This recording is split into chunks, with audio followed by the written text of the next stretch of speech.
వాక్యంలోకి వెళ్ళిపోదామండి.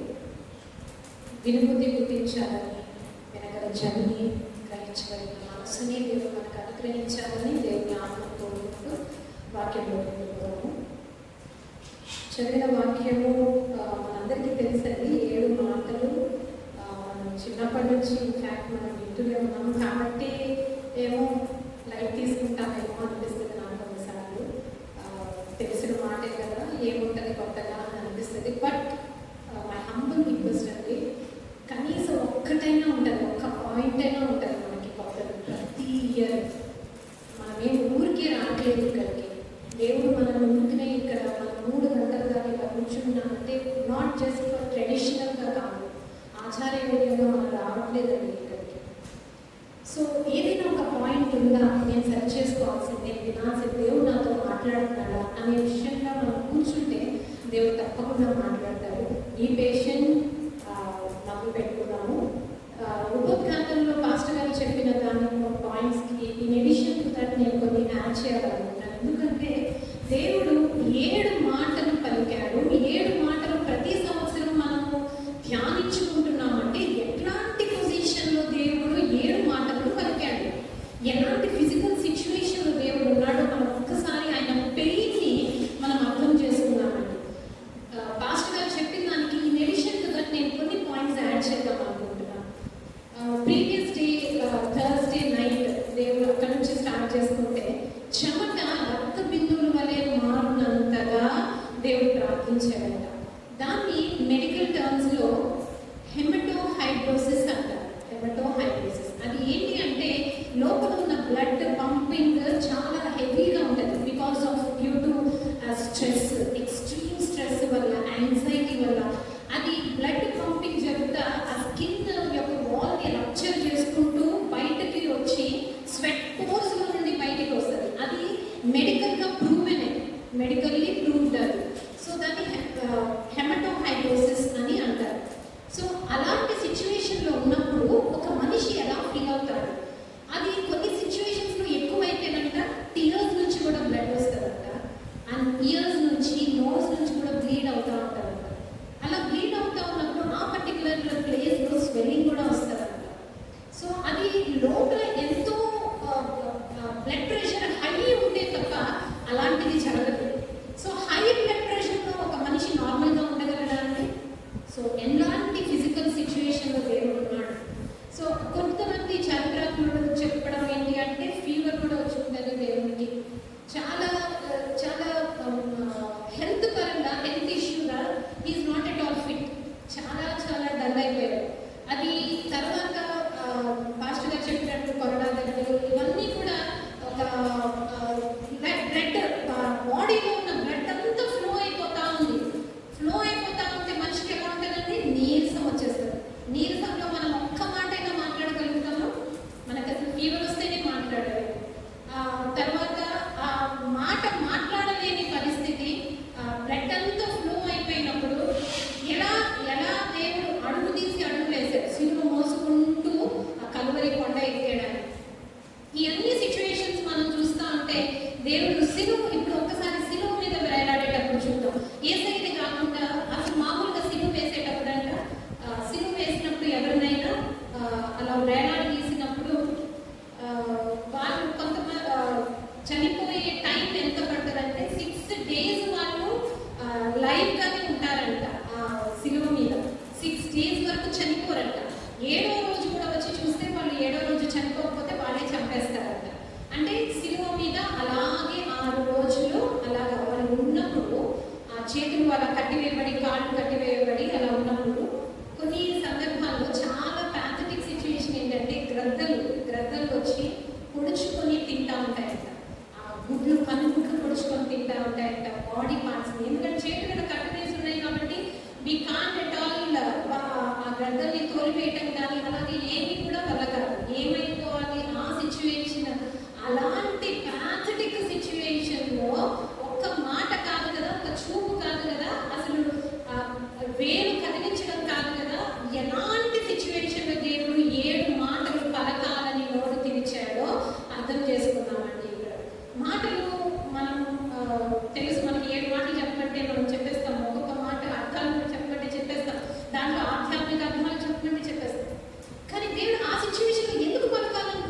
ఎందుకు నోరు తెరిచి మాట్లాడాలనుకుంటున్నాడు?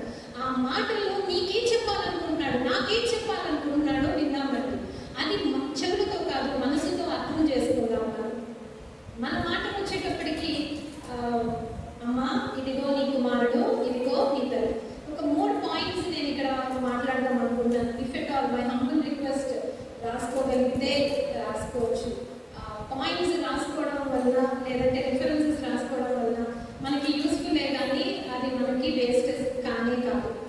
సో ఫస్ట్ పాయింట్ నేనేం చెప్పాలనుకుంటున్నానంటే, దేవుడు ఇలాంటి సిచ్యువేషన్లో నోరు తెరిచి అమ్మా ఇదిగో నీ కుమారుడు అని చెప్పగలుగుతున్నాడంటే చూశాడు. తల్లి కింద చూసినప్పుడు, మనం ఆ వచనాలు పైన చూసినప్పుడు, మనం యోహాను సువార్త 19:25 ఆయన తల్లి సహోదరియు, క్లోపా భార్య అయిన మరియయు, మగ్దలేనే మరియయు చాలా మంది నిలబడి ఉన్నారు. కానీ దేవుడికి ఎవరు కనపడ్డారంటే అమ్మ కనపడ్డారు. అమ్మా ఇదిగో నీ కుమారుడు. ఆయన తన బాధ్యత ఆ సమయంలో కూడా మర్చిపోలేదు. నీ బాధ్యత నా బాధ్యత ఏంటి? లోకం దేవుడు మనం ఎందుకు పుట్టించాడు? బాధ్యత లేకుండా, ఏ యూజ్ లేకుండా దేవుడు పుట్టిగా ఒక మనిషిని ఇక్కడ భూమి మీద పుట్టించడు. నీ బాధ్యత ఏంటి? నీకున్న అట్మాస్ఫియర్లో, నీ కుటుంబంలో, నీ ఉద్యోగంలో, నీ సరౌండింగ్స్లో, నీ పరిస్థితి, నీ యొక్క ఇంటి ఆవరణలో నీ బాధ్యత ఏంటి? దేవుడు ఏమి చెప్తూ ఉన్నాడు, నీకేం చేయమని చెప్తున్నాడు? ఆ బాధ్యతను చేస్తున్నావా? దేవుడు చేసి చూపిస్తున్నాడు. ఆయన మాదిరిగా మనల్ని ఉంచాడు కాబట్టి ఆయన చేసి చూపిస్తున్నాడు. ఆయన బాధ్యత ఏంటి? ఆ బాధ్యత మనం కూడా ఫాలో అవుతున్నామా? ఆ సమయంలో ఒక తల్లి గుర్తొచ్చింది అంటే అది చాలా కష్టం అండి. ఒక్కసారి మీరు సినిమా దాకా అవసరం లేదు, ఒక ఇద్దరిని మీ చేతులు లాగమనండి, కాసేపు గట్టిగా లాగేసి పెట్టమనండి. Can you breathe? బ్రీదింగ్ తీసుకోవడమే కష్టం అండి. బ్రీదింగ్ తీసుకోవడమే కష్టం. సిలువ మీద మేకులు కొట్టినప్పుడు బ్రీత్ తీసుకుంటా ఉంటే ఆ మేకులు ఇంకా ప్రొట్రూడ్ అయిపోతా ఉన్నప్పుడు, ఆ నొప్పి అనేది ఎక్కువైపోతా ఉన్నప్పుడు బ్రీదింగ్ తగ్గించేస్తాడు దేవుడు. ఎందుకంటే బ్రీదింగ్ తీసుకుంటున్నప్పుడు నొప్పి వస్తుంది, అందుకని ఏం చేస్తాడు? తగ్గించేశాడు. తగ్గించినప్పుడు ఏమైంది? బాడీలో ఆక్సిజన్ లెవెల్స్ పడిపోతాం. సో ఇలాంటి సిచ్యువేషన్ ఇది ఏది కూడా దేవుడు చెప్పలేదు నోటితో, కానీ మనుషులంగా మనకు తెలుసు కదండి, బాధ తెలుసు. అందుకే నేను చెప్తున్నాను, ఆ బాధలోకి మనం వెళ్దాం. అలాంటి బాధలో దేవుడు మాట్లాడాలనుకుంటున్నాడు నీతో, నాతో. ఆ బాధ్యత నువ్వు చేస్తున్నావా? నీ తల్లి ఎడలా, నీ తండ్రి ఎడలా, నీ కుటుంబ సభ్యుల ఎడలా నువ్వు బాధ్యత చేస్తున్నావా? బాధ్యత దేవుడు చూస్తున్నాడని తప్పకుండా లెక్క అడిగి తీరుతాడంటే. తీర్పు దినం వస్తుంది. ఇదిగో నేను నీకు ఇచ్చాను కదా ఈ బాధ్యత, నువ్వు చేసావా? ఇప్పుడు మనం ఒక ఉద్యోగం చేస్తాము స్కూల్లో, మన బాధ్యత మనం చేయకపోతే ప్రిన్సిపల్ పిలవడానికి ఊరికే ఇస్తాడా మనకి జీతం? నీకు చెప్పాను కదా ఈ వర్క్, ఇంకో వర్క్ కూడా ఇచ్చాను, ఏమైపోయాడు? లీవ్ అడిగితేనే అడుగుతారనమాట. అనవసరంగా ఎందుకు లీవ్స్ ఇవ్వరు. సో మన బాధ్యత మనం చేస్తున్నామా లేదా? దేవుడు ఏదైతే చెప్తూ ఉన్నాడు, మనం కొన్ని సందర్భాల్లో అనుకుంటామండి, వాళ్ళ అమ్మ అడగలేదు. యాక్చువల్లీ మనం కూడా అనుకుంటూ ఉంటాం, దేవుడు మనం పట్టించుకుంటున్నాడా, మన బాధ వింటున్నాడా? ఈ సందర్భంలో నా బాధ ఎవరూ వింటలేదు, నా వైపు ఎవరూ చూడట్లేదే అని అనుకుంటాం. కానీ ఎవరు చూస్తున్నారు? దేవుడు చూస్తున్నాడు. దేవుడు చూస్తున్నాడు అనేది ఊరికి నేను నోటి మాట కాదు, మనం ఫీల్ అవ్వాలి. మనం మనస్ఫూర్తిగా దేవుడు మనల్ని చూస్తున్నాడు, మనల్ని పట్టించుకుంటున్నాడు. మన బాధలో, మన యావత్ బాధలో ఆయన బాధ పొందుతున్నాడని మనం గ్రహించాలి. అప్పుడే మనం ఆయన సన్నిధిలో ప్రశాంతంగా ఉండగలుగుతాం. నీ చింత యావత్తు, ఎందుకంటే నేను చింతిస్తున్నా కదా నీ గురించి. నా గురించి ఒకరు బాధపడుతున్నప్పుడు నేను ఎందుకు బాధపడాలి? నా గురించి ఒకళ్ళు ఉన్నారు బాధపడటానికి, రెస్పాన్సిబిలిటీ తీసుకోవడానికి ఒకళ్ళు ఉన్నారు. ఫర్ ఎగ్జాంపుల్, పెళ్లికి ముందు నా తండ్రి ఉన్నాడు, పెళ్ళైన తర్వాత నా భర్త, ఇలా నా రెస్పాన్సిబిలిటీ తీసుకునే వాళ్ళు ఉన్నారు అనుకుంటే నేను ఎందుకు బాధపడాలి? లేదు అనుకుంటేనే నేను చింతపడాలి. రెండో పాయింట్ నేను చెప్పాలనుకుంటుంది ఏంటంటే, నీ జీవితంలో ఏదైతే లోటు ఉందో ఆ లోటు దేవుడు కత్తి చేస్తాడు తప్పనిసరిగా. మరి ఆ జీవితంలో ఏం లోటు ఉంది? ఏం లోటు ఉంది అంటే, దేవుడు మరియని అమ్మా ఇదిగో నీ కుమారుడిని ఎందుకు అప్పగించాడు? మరి యోసేపు పరిస్థితి ఏంటి? మరియ భర్త అయిన యోసేపు ఆ సమయానికి లేడు, చనిపోయాడు. మరి తరువాత పుట్టిన పిల్లల పరిస్థితి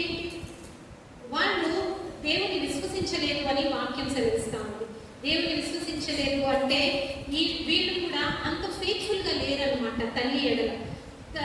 పెద్ద కొడుకుగా దేవుడు తీసుకున్నంత బాధ్యత ఆ బిడ్డలు తీసుకోలేదు కనుకనే తల్లి బాధ్యత ఆ కొడుకులకి ఇవ్వలేదు. అందుకనే ఆ లోటు ఏదైతే ఉందో దేవుడు గమనించాడు. నేను వెళ్ళిపోతే ఆ లోటు ఎవరు భర్తీ చేస్తారు? నేను లేకపోతే పెద్ద కుమారుడుగా మా అమ్మ పరిస్థితి ఏంటి? మరి నోరు తెరిచి అడగలేదు, యేసు వెళ్ళిపోతున్నావుగా మరి నా పరిస్థితి ఏంటి అని అక్కడ ఎలాడుతున్నాడు. ఇక్కడ కింద ఉంది మరియ, చెప్తే కూడా వినపడదేమో, మేబీ అర్థం కాదేమో మేబీ, కానీ నోరు తెరిచి ఏం అడగ. ఆమె కూడా ఆలోచన ఉండదు అనుకుంటున్నాను నేనైతే.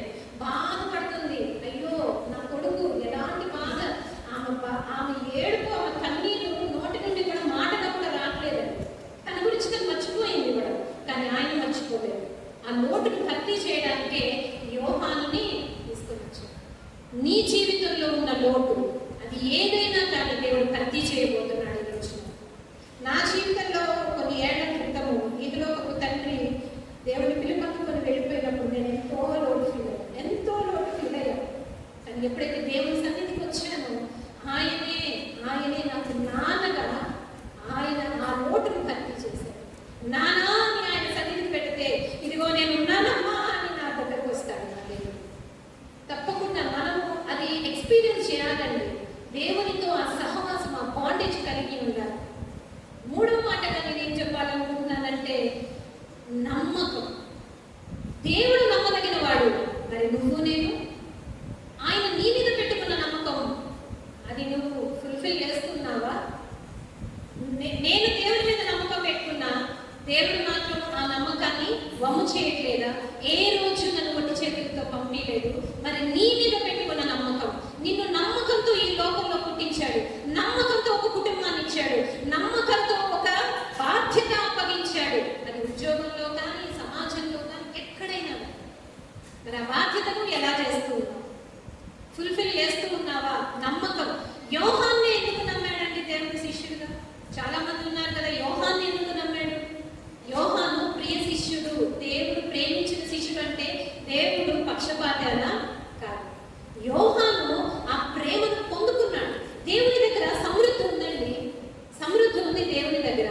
కానీ నువ్వు ఎలా పొందుకుంటున్నావు? ఒక టీచర్గా నేను ఇక్కడ లెసన్ అందరికీ ఈక్వల్ గానే చెప్తా. ఒక్కొక్కరిని సీక్రెట్ గా పిలిచి చెప్పను లెసన్. ఓటి ఇక్కడ ఒకటే ఉంటుంది, టీచర్ ఒకటే ఉంటారు, స్టూడెంట్స్ ఎంతమంది ఉంటారు. లెసన్ నేను చెప్పేది అందరికీ ఈక్వల్ గా చెప్తా. బట్ అందరూ ఈక్వల్ గా తీసుకుంటున్నారా? అందరికీ ఈక్వల్ గా మార్క్స్ వస్తున్నాయా? అందరికీ ఈక్వల్ గా రిజల్ట్ వస్తుందా? లేదు. నువ్వు ఎలా తీసుకుంటున్నావు దేవుని ప్రేమ, దేవుని యొక్క ఆ మనసుని ఎలా అర్థం చేసుకుంటున్నావు అనేది ఇంపార్టెంట్. సో దేవుడు ఇచ్చిన బాధ్యతను సమర్థవంతంగా నెరవేరుస్తున్నావా? నీ చేయి నువ్వు ఎవరికైతే సహాయం చేయవలసి ఉందో వారికి సహాయం చేస్తున్నావా? నువ్వు చేయకపోతే ఒక్క వచనం చదువుకొని ముగించేసుకున్నామండి. ఒక్కసారి ప్లీజ్ 1 తిమోతి, అపోస్తలుడైన పౌలు తిమోతికి రాసిన మొదటి పత్రిక 5వ అధ్యాయము 8వ వచనం చదువుతున్నాము. ఎవడైనను స్వకీయులను విశేషముగా తన ఇంటి వారిని సంరక్షింపకపోయిన ఎడల వాడు విశ్వాస త్యాగం చేసిన వాడే అవిశ్వాసి కన్నా చెడ్డవాడై ఉండును.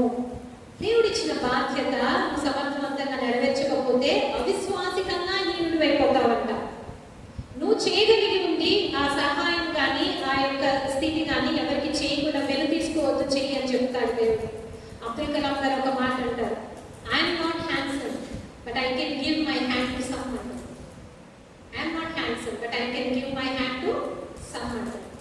సో మనకి దేవుడు ఇచ్చిన బాధ్యత ఏంటి? మనం సమర్థవంతంగా నెరవేరుస్తూ ప్రతి మాట దేవుడు ఇలాంటి ఇంతటి పెయిన్లో ఎందుకు మాట్లాడుతున్నాడో మనం అర్థం చేసుకొని అది మన జీవితానికి మనం అప్లై చేసుకోవాల్సిందిగా కోరుచున్నాము. అట్టి కృప దేవుడు మనకి